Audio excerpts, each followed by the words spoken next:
बिस्मिल्लाहिर्रहमानिर्रहीम learning centre YouTube channel में खुशामदीद कहता हूँ। दोस्तों, आज की इस लेक्चर में माइक्रोसॉफ्ट एक्सेल में अकाउंट रिसीवेबल और अकाउंट्स पेएबल का फॉर्मेट आपको बना के देंगे। ये किस तरह बनता है, इसमें सिर्फ दो फार्मूले हम यूटिलाइज़ करेंगे। तो अगर आप इस चैनल पर नई है, हमारे इस चैनल लर्निंग सेंटर को सब्सक्राइब करें, साथ घंटी वाली बटन दबाए, लाइक करें और कमेंट ज़रूर पेश करें। दोस्तों, यहाँ पर मैंने एक शीट बनाया है जिसमें दोस्तों मैंने यहाँ पर दोस्तों हेडिंग दिया है account receivable and accounts payable. आप इसको सेपरेट भी बना सकते हैं, यानी इसको अकाउंट्स पेएबल को बनाएं और दूसरे शीट बनाए यहाँ से उसको अकाउंट रिसीवेबल कर दें।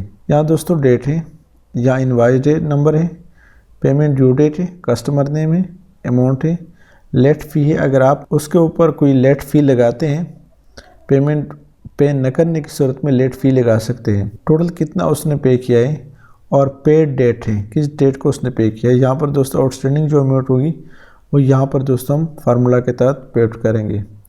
ये फार्मेट दोस्तों किस तरह बनता है, आप मैनुअली सिंपली इसको यहाँ पे लिखिए और फिर इसको सेलेक्ट करने के बाद दोस्तों सिंपली यहाँ फार्मेट इस टेबल में जाए और यहाँ से जो भी फार्मेट मैंने ये वाली फार्मेट दिया है, ये वाली फार्मेट देके तो आपके पास यही फार्मेट आ जाएगा। वहाँ पर दोस्तों एक मैसेज आपके पास आएगा, the format the table as header.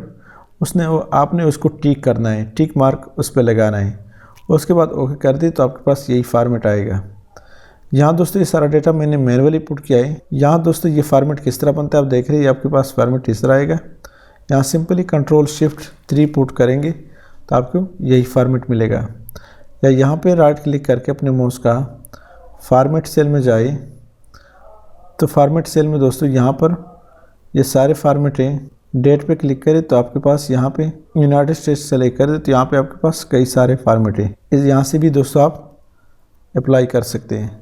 उसके बाद दोस्तों कस्टमर लिस्ट मैंने बनाई, अमाउंट कितना अमाउंट पे करना है, यहाँ पर लेट फ़ी है और यहाँ पर टोटल पेड है, कितना अमाउंट हमने पे किया है, किस तारीख को दोस्तों पे किया, आउटस्टैंडिंग कितना अमाउंट रहता है।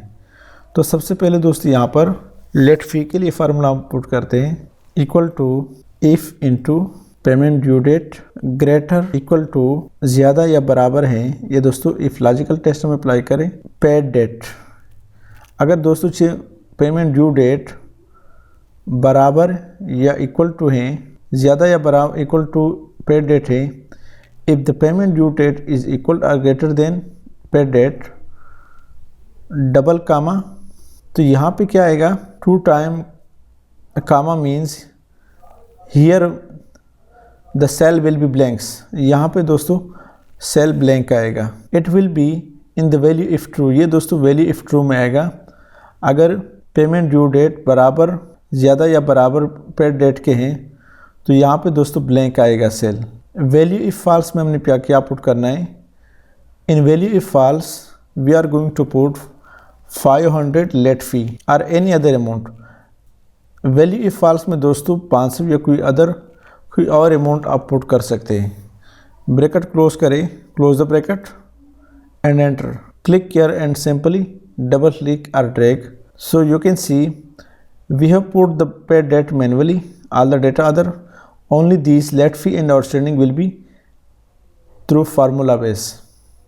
तो आप देख रहे हैं दोस्तों यहाँ पर 1 फरवरी को पेमेंट ड्यू डेट है, यहाँ भी 1 फरवरी है तो यहाँ पे ब्लैंक आया है।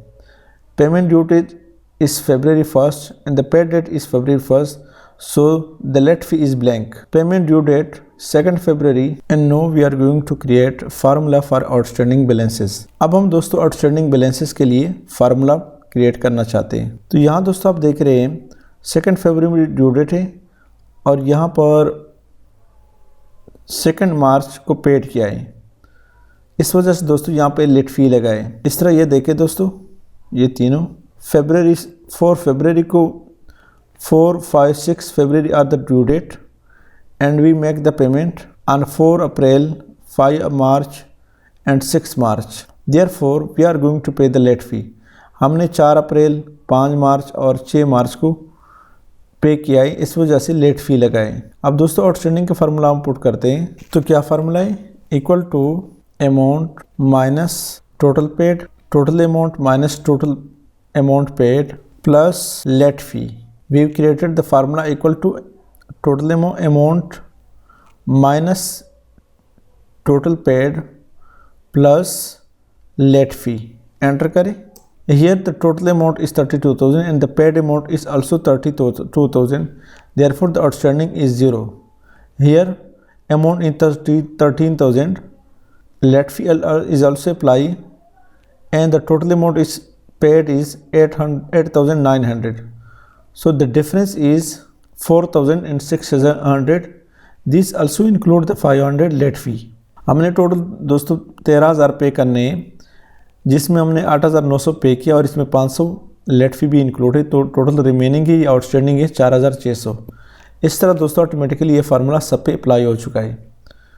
तो ये दोस्तों अकाउंट पेबल का एक बेहतरीन किस्म का फार्मेट हमने बनाए के दिया है।